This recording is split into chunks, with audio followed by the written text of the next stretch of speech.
Doctor साहब, आज जो है कौमी असम्बली का सैलाब और दहशतगर्दी के हवाले से अहम इजलास हुआ था, जबकि तहरीक इंसाफ की जानिब से जो है इस इजलास का बाइकआउट भी किया गया था। देखिए, ये खबरें इस वक्त इरेलीवेंट सी खबरें हैं जी सारी। और ये कोई मुल्क का जो एक सियासी ढांचा है, जी ये जो पूरा सियासी सिस्टम है, ये पॉलिटिकल सिस्टम है, ये ऑटो करेक्ट होगा इसको ठीक होने की ज़रूरत है। सही। हुकूमत नहीं, सिस्टम। हमेशा ये पिछले कई सालों से सिस्टम को ठीक होने की ज़रूरत है। ये जो यानी जमहूरियत और वो सारे अपनी जगह हैं, वो और रहेंगी इंशाल्लाह। लेकिन जो ये सिस्टम है ना हमारा, जो जो रूल्स ऑफ द गेम्स कहते हैं, जो भी कहें इसको, वो गवर्नेंस सिस्टम जो है ना, वो आज की दुनिया के हालात के लिहाज से ये सिस्टम ऑफ गवर्नेंस जो पाकिस्तान में है, ये सूट नहीं करता। इसमें बुनियादी तब्दीलियाँ लाने की ज़रूरत है और वो आपको हर जगह पे नज़र आता है। चाहे वो कोई कुदरती आफात हों, चाहे वो अकाउंटेबिलिटी हो, चाहे वो बहुत सारे, मैं इसके ऊपर बरसा बरस से बोल रहा हूँ, तो मैं इसके ऊपर कोई बात रिपीट नहीं करना चाह रहा। और ख़ास तौर पे अब तो ये बहुत ज़रूरी इसलिए हो गया है कि जो चीन में जो 3 सितंबर से हम ले लें, या उससे पहले हम SCO का इजलास ले लें, या उससे दरमियान में जो मुलाकातें हुई हैं बायलैटरल, तो उसमें जो मुल्क बहुत ज़्यादा ताकतवर बन के उभरे हैं, एक तो चाइना उभरा है जी। और चाइना के अलावा जो मुल्क बहुत ज़्यादा ताकतवर बन के उभरे हैं, उनमें जाहिर है कि रशिया है, उनमें नॉर्थ कोरिया है, उनमें पाकिस्तान है, और उनमें और तो और एक मुल्क जो है वो बहुत अरसे के बाद, यानी 2 मुल्क ऐसे हैं जो काफ़ी अरसे के बाद जो है वो ग्लोबल स्टेज पे एक बड़ी पावर के साथ सामने नज़र आए हैं।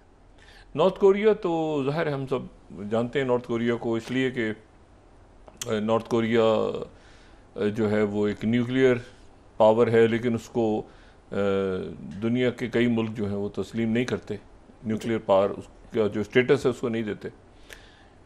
लेकिन नॉर्थ कोरिया जो है वो, उसके जो मैंने पहले भी बात की थी कि उसके पाकिस्तान से एक खामोश स्ट्रेटेजिक ताल्लुकात हैं। बहुत ज़्यादा जो स्ट्रेटेजिक ताल्लुकात हैं उनको बताना भी नहीं चाहिए, लेकिन हमारे नॉर्थ कोरिया से बहुत अच्छे ताल्लुकात हैं। हमारे साउथ कोरिया से भी बड़े अच्छे ताल्लुकात हैं। दोनों मुल्कों से हमारे बड़े ज़बरदस्त ताल्लुकात हैं। और फिर चाइना तो चाइना है।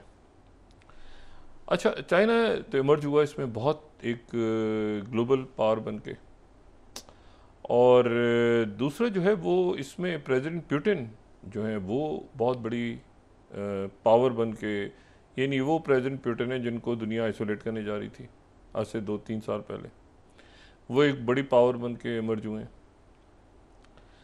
और पाकिस्तान का तो मैं अभी आगे हम जिक्र करेंगे थोड़ा सा, लेकिन उसके साथ एक और मुल्क जो है वो बहुत तवील अरसे के बाद जो है वो एक ग्लोबल स्टेज पे नज़र आया। कम से कम मुझे तो बहुत ही तवील अरसे के बाद वो किसी ग्लोबल स्टेज पे बहुत ज़्यादा प्रोमिनेंट होता नज़र आया, और वो है मंगोलिया। मंगोलिया जो है ये दुनिया का सबसे बड़ा लैंड लॉक मुल्क है। दुनिया का सबसे बड़ा लैंड लॉक मुल्क है ये। और यानी इसके 2 ही पड़ोसी हैं और उनके दरमियान ये मंगोलिया है। एक तरफ इसके नॉर्थ में जो है वो रशिया है, और साउथ में और साउथ ईस्ट में इसके जो है वो चाइना है, और कोई इनलैंड सी नहीं है। और मंगोलिया जो है वो यानी बहुत बड़ा, मैप को आप देखेंगे बहुत बड़ा, कई लाख जो है दुनिया का सबसे बड़ा लैंड लॉक कंट्री, तो कई लाख जो ना मुरब्बा किलोमीटर्स तक इसका जो है वो एरिया फैला हुआ है। अब अगर आप नक्शे पे भी देखें, और यहाँ पे टोटल इतने बड़े मुल्क में 35 लाख लोग रहते हैं। यानी मेरा ख्याल है कराची से भी आधी से भी आधी आबादी जो है वो मंगोलिया के अंदर मुकीम है। तो मंगोलिया जो है वो एक बड़ा ज़बरदस्त मुल्क है, आबादी कम है, रिसोर्सेज बहुत हैं, और इसका जो जनूब है जी। वहाँ पर एक बहुत बड़ा डेजर्ट है। मुझे नहीं पता कितने लोगों को पाकिस्तान से ऐसे हैं जिनको मंगोलिया जाने का इत्तेफाक हुआ है, लेकिन वो चाइना के साथ शेयर करता है। वो एक अलग किस्म के का वो जो है ना वो डेजर्ट है। वो अनलाइक आप इजिप्ट में या बाकी जगहों पे सहरा देखें तो वो एक मुख्तलिफ सा है। बहरहाल मैं उसको शॉर्ट करता हूँ, बात आगे बढ़ाता हूँ। वो सहराई गोबी के नाम से, सहराई गोबी। सही। और ये जो है ये हिस्ट्री जो है वो जनाब 1206 में यहाँ पे एक शख्स इमर्ज होता है, और वो जो है वो ह्यूमन हिस्ट्री की सबसे बड़ी सल्तनत आगे जाके बनाता है। लैंड के ऊपर, लैंड एम्पायर, यानी सी पे नहीं, अगर सी पे तो आप फिर कहेंगे ना बरतानिया भी है, उनकी कॉलोनीज भी। सबसे बड़ी जो लैंड एम्पायर है, जो कि सी ऑफ जापान से शुरू होके अपने अरूज के दौर में और मशरकी यूरोप तक फैलती है, वो एक शख्स उसकी बुनियाद रखता है, जिसका नाम है, वो मंगोलिया से उठता है, उसका नाम है चंगेज़ खान। और फिर चंगेज़ खान जो है वो वहाँ से उठता है मंगोल, और फिर उसके बाद वो सी ऑफ जापान से लेके, सी ऑफ जापान आप सोचें कहाँ पे, सी ऑफ जापान है और एक तरफ ईस्टर्न यूरोप है, और फिर वो यहाँ से उठते हैं मंगोल, और फिर वो फैलते हैं चारों तरफ। और फिर इसका जिसका पोता है कुबलाई खान, उसको वो आगे फिर चाइना को कॉन्कर करता है, जो आज का चाइना है उसको कॉन्कर करता है, और वहाँ पे उसको यंग डायनेस्टी जो है उसको यंग द ग्रेट कहते हैं। वो कुबलाई खान वहाँ पे कहते हैं, यहाँ पे यंग द ग्रेट कहते हैं।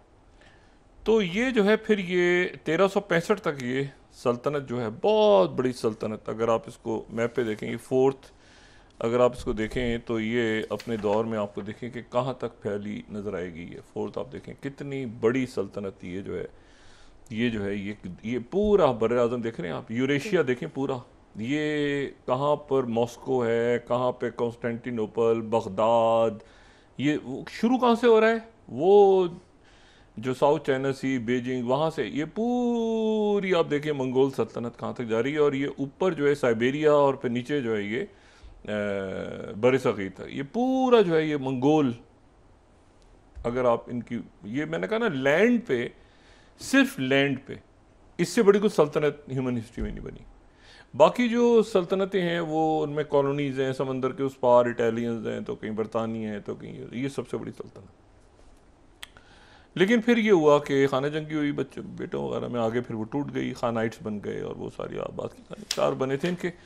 और वो जो यहाँ से यंग डायनेस्टी भी ख़त्म हो गई, वापस वो आ गए अपनी जगह पे जो आज का मंगोलिया है। तो फिर ये उसके बाद जो है वो एक इनका ये रहा, ये थर्ड हम दिखाते हैं, उसके बाद फिर आगे निकलते हैं। लेकिन मैं इसे बता रहा हूँ कि कितनी बड़ी हिस्ट्री है। अगर आप मंगोलिया को देखें तो ये चार खानाइट्स में फिर टूट गए थे। एक जो चौथाई जो था वो एक तरफ चौथाई खान, एक तरफ चला गया था गोल्डन हॉर्ड, एक तो ये चार हिस्सों में तकसीम हो गए थे। बहरहाल फिर इसका एंड जो है ये हुआ। लेकिन ये है कि फिर ये बगदाद तक, और बगदाद को भी हलाकू खान, और ये सारी वही जो जंग मंगोल हैं, और जिनको तातारी भी कहते हैं। हालांकि फ़र्क है तातारियों में और मंगोलों में फ़र्क है, लेकिन अभी हम डिटेल में जाए बगैर। बहरहाल अब आप देखें कि क्या हिस्ट्री है, और कितना एक मुल्क जो है इस वक्त वो बिल्कुल आलमी जो स्टेज है उसके ऊपर वो बिल्कुल कई सालों के बाद वो मंगोलिया जो है मर्ज होकर सामने आता है। और इस तरह वो भी इस वजह से आ रहा है कि वो एक तो स्ट्रेटेजिक पार्टनरशिप हुई है उनकी बड़ी, ये उनके लिए बहुत बड़ी कामयाबी है मंगोलिया के लिए कि जो पावर ऑफ सर्बिया 2 है वो वहाँ से गुजरेगी जी। और उसके नतीजे में जो मैंने पहले भी बात की थी कि वहाँ बहुत ज़्यादा, ये बहुत बड़ा चूँकि प्रोजेक्ट है, बहुत तवील पाइपलाइन है। अच्छा, ये काज़ाकिस्तान वाले थोड़े से वो थे कि भाई काज़ाकिस्तान से, क्योंकि एक जो पावर सर्बिया 1 है वो वहाँ से, तो ये था कि बाईपास हो रहा है काज़ाकिस्तान, तो मंगोलिया और काज़ाकिस्तान के दरमियान आज जो है वो स्ट्रेटेजिक एग्रीमेंट्स हो गए हैं दोनों मुल्कों के दरमियान। तो ये बड़ा, एक बहुत बड़ा यूरेशियन ब्लॉक जो है ये बन गया है, यहाँ पे बन रहा है। और वो असल में इसी दौरान ये जो बायलैटरल मीटिंग्स हैं ना, इसमें बहुत ज़बरदस्त बातें हुई हैं और मुल्क मुल्क बड़े करीब आए आपस में। तो काज़ाकिस्तान और जो मंगोलिया है वो भी करीब आ गए हैं, और मंगोलिया जो है उसमें ये सारी अब जॉब्स क्रिएट होंगी क्योंकि पाइपलाइन वहाँ से गुजरेगी। अच्छा, चाइना और मंगोलिया देखें ना, चाइना जो है ये जब ये 1911 में किंग डायनेस्टी ख़त्म हुई तो उन्होंने आज़ादी का ऐलान कर दिया था। उससे उससे पहले मंगोलिया चाइना की किंग डायनेस्टी का हिस्सा बन गया था। तो ताल्लुकात इनके ऊपर नीचे रहे, लेकिन यह है कि इस वक्त बड़े ज़बरदस्त इनके ताल्लुकात हैं, कई सालों से बड़े ज़बरदस्त ताल्लुकात हैं। और इंडिपेंडेंट दरमियान में रशिया और चाइना के दरमियान इख्तलाफात रहे मंगोलिया की सरहदों के हवाले से, लेकिन फिर वो ख़त्म हो गए। इसलिए वो उनको अक़वाम मुत्तहिदा में आते आते इधर देर लगी। आज़ाद पहले हो गए थे, लेकिन यूनाइटेड नेशंस में वो मेरे ख्याल से 60-61 में आए, बाहर आया नहीं वे। लेकिन ये बड़ी ज़बरदस्त खुशाइन बात है कि मंगोलिया जो है, अच्छा जो ये देखें जब पाइपलाइंस और ऐसे प्रोजेक्ट्स बनते हैं ना, तो वहाँ पे फिर बहुत सी इंडस्ट्रीज़, फिर बहुत से वहाँ पे लोग आबाद होते हैं, क्योंकि साल साल के प्रोजेक्ट्स हैं ना। ये अभी फौरी तो नहीं पाइपलाइन बन रही है, तो अगले 5-10 सालों में कहीं जो है इसकी तामीर होगी, तो वहाँ पे कंस्ट्रक्शन होगी, लोग आएंगे, रहेंगे, पूरा उसकी फिर देखभाल होगी, तो गैस जाएगी। तो एक लॉन्ग टर्म प्रोजेक्ट जो है आज की दुनिया में, जहाँ पे इतने लोग जॉबलेस हो रहे हैं और इतने, तो एक इकॉनमी जो है खुल रही है। तो ये एक तो बहुत ही खुशहाल बात है। तो मंगोलिया मर्ज हुआ है, नॉर्थ कोरिया मर्ज हुआ है, और नॉर्थ कोरिया जो है वो आज उनके जो प्रेसिडेंट हैं किम जोंग उन, वो वापस पहुंच गए हैं शुमाली कोरिया, और वो भी जाहिर है कि वर्ल्ड स्टेज के ऊपर आए हैं चाइना, और यहाँ पे बहुत सी मुलाकातें उनकी बाकी लीडर्स के साथ हुई हैं। प्रेसिडेंट पुतिन के साथ तो उनका ऐसा ताल्लुक बन गया, क्योंकि देखें जंग में शरीक हुए हैं ना, ये एक कैसा अजब मामला है कि वो बाकायदा जंग में शरीक हुए हैं यूरोप के अगेंस्ट। नॉर्थ कोरिया यूरोप के अगेंस्ट होता है, और यहाँ पर जो है वो कल यूरोप में जो है वो कोलिजन ऑफ विलिंग का जो इजलास था, जिसमें स्टीव विटकॉफ आ गए थे। तो वो स्टीव विटकॉफ तो चले गए थे, लेकिन उसके बाद फिर प्रेसिडेंट ट्रंप से फ़ोन पे बात हुई, बात बनी नहीं कोई। अब मेरे ख्याल से, क्योंकि उसकी वजह ये है कि ये यूक्रेन, उन्होंने कहा कि जी हम जो है वो सपोर्ट करेंगे फ़ौजी। उससे पहले ही, उस टेलीफोन कॉल होने से पहले ही प्रेसिडेंट ट्रंप को, प्रेसिडेंट पुतिन का वहाँ से स्टेटमेंट आ गया था कि किसी भी सूरत यूरोप के किसी मुल्क की फ़ौज जो है वो यूक्रेन में हमें कबूल नहीं है, यूक्रेन की सरजमीन पे कबूल नहीं है। ये पहले ही उनका एक स्टांस रहा है। अब और क्लैरिटी के साथ उन्होंने दोबारा दोहरा दी, और मेरे ख्याल से प्रेसिडेंट पुतिन और प्रेसिडेंट ट्रंप के दरमियान जो अलास्का मीटिंग हुई है उसमें ये तय हो चुका हुआ है, नेटो की मेंबरशिप नहीं होगी। सिक्योरिटी गारंटीज अब कैसे देंगे वो, उसके ऊपर अब यूरोप, जाहिर है यूरोप के अपने मामलात हैं, और उसमें बरतानिया के अपने मामलात हैं, जर्मनी के अपने मामलात हैं, फ्रांस, ये सारे मुल्क अपने मामलात हैं। उन्होंने इंटरेस्ट भी कल नहीं लिया कोलिशन ऑफ विलिंग का। तो अब यह है कि अब वो प्रेसिडेंट पुतिन ने फिर कहा कि मैं ज़ेलेंस्की को दावत देता हूँ आके मुझसे मिल लें यहाँ पे, और ज़ेलेंस्की ने कहा कि मैं तीसरी जगह, उन्होंने कहा सवाल तीसरी जगह का सवाल ही पैदा नहीं होता, जिसने आना है वो यहाँ के मिले। इससे पहले आपको याद होगा बात चल रही थी कि शायद वो प्रेसिडेंट ट्रंप तुर्की चले जाएं, और तुर्की में वो पुतिन भी आ जाएं और ट्रंप भी पहुँच जाएं, ज़ेलेंस्की से मुलाकात हो नहीं। उन्होंने कहा ये ट्रायलेटरल तो मेरी तो बायलेटरल मुलाकात होगी, ट्रायलेटरल समिट तो नहीं, ज़ेलेंस्की ने यहाँ पे आना है, रशिया तो आके बात कर ले।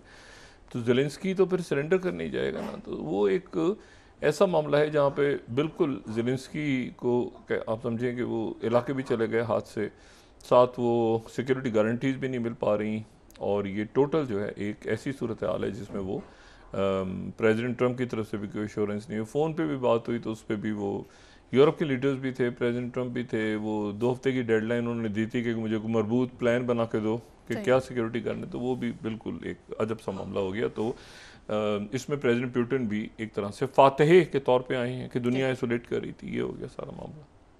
यहाँ पर जो है, यहाँ पे दूसरा मुल्क जो फातह बन के सामने आया है वो चाइना है, मंगोलिया वर्ल्ड स्टेज पे आ गया। पाकिस्तान इमर्ज हो के आया सामने, और पाकिस्तान के बहुत से आप देखें कि आप स्ट्रेटेजिकली भी देखें और डिप्लोमेटिक फ्रंट्स पे भी आप देखें कि आर्मीनिया, अज़रबैजान इस दौरान, और बाज़ दफ़ा ऐसा होता है ना कि आप फैसले ऐसे कर रहे होते हैं। इसी तरह से रशिया के साथ हमारे मामला, फिर पूरे जो सेंट्रल एशिया के साथ मामला, फिर ईरान के साथ, फिर ये कि जो गज़ा के अंदर जो डेवलपमेंट्स हैं उस पर बात करते हैं। और फिर तुर्किया के साथ, फिर ये कि पूरा ये जो ब्लॉक बने, तो बिल्कुल ईयू के साथ मामला हमारे पाकिस्तान बिल्कुल अल्लाह का शुक्र है कि बिल्कुल ठीक है, इस वक्त आ जा रहा है। लेकिन एक जो बड़ा अजीब सा एक मैसेज आया है आज, वो सोशल ट्रूथ पे आया है प्रेसिडेंट ट्रंप का। सही। और प्रेसिडेंट ट्रंप ने जो मैसेज दिया है 5th, मैं अगर यहाँ पे कोट करूँ, प्रेसिडेंट ट्रंप ने कहा है कि looks like we have lost India and Russia, India और रशिया को हमने खो दिया है to deepest darkest China, deepest darkest China के हाथ हमने लगता है कि इंडिया और रशिया को खो दिया है। अच्छा, रशिया तो चले उनका पार्टनर है जी, इंडिया को भी साइन ऑफ कर दिया, खुदाफिज कह दी आज प्रेसिडेंट ट्रंप ने। यानी आप जरा इसको मैसेज को देखें, looks like we have lost India and Russia to deepest darkest China, खुदाफिज मतलब खुदाफिज कह दिया इंडिया को भी। अब क्वाड किधर गया, टैरिफ किधर, सारा मतलब खुदाफिज, बाय बाय टाटा, आप भी चाइना के वाले हो गए। अच्छा, अब और आगे जो है वो लिखते हैं ये मैसेज में कि may they have a long and prosperous future together, यानी मेरी ख्वाहिशात हैं कि वो एक तवील और कामयाब मुस्तकबिल इकट्ठे गुजारें। सही। प्रेसिडेंट डोनाल्ड जे ट्रंप, मतलब मोदी जी की सरकार जो है ना, वो एक मैं क्या मैं बात करूँ कि एक ऐसा एक नहीं होता, एक मतलब है कि इनकी सरकार की बात हो रही है, भारत की बात नहीं हो रही। एक वो लावारिस सा बच्चा नहीं होता, इधर फेंक दिया तो इधर से वो कबूल नहीं कर रहा, उधर से वो कबूल नहीं कर रहा, तो इन्होंने हवाले कर दिए इंडिया को कि होता है ना रब रखा तुम्हें चाइना के हवाले करते हैं, बच्चे तुझे चाइना ले जाओ उठा के। वो चाइना जो है, वो चाइना लेने को आप कैसे किसी के घर में जाके बच्चा फेंक सकते हैं? ये बच्चा जो है अपना जगह उधर फेंक दिए मोदी जी की सरकार को वो चाइना जो है लेने को तैयार नहीं हो। चाइना कह रहा है जाओ उधर जाओ, अपने स्ट्रेटेजिक पार्टनर की तरफ क्वाड बना रहे थे बैठ के, और दलाई लामा और फलाना और ये, और जापान गए हुए थे उस जेलेंस्की से सुलह के, वो उन्होंने साइन ऑफ कर दिए कि वो जैसे होता है ना कि वो फिल्मों में गाने नहीं होते, बाबुल की दुआएं लेते जा, वो उस तरह करके ना बिल्कुल जो है ना, जा तुझे सुखी सो, मतलब वो बिल्कुल खुदा हाफिज, वो जो है ना मोदी जी जाइए चाइना के वाले। अब वो एक अजीब रौला पड़ा हुआ है कि भाई आप क्वाड में थे तो पहले तो क्वाड की समिट पे टैरिफ पे थे, और टैरिफ से आप स्ट्रेटेजिकली नहीं होता कि आप जाएं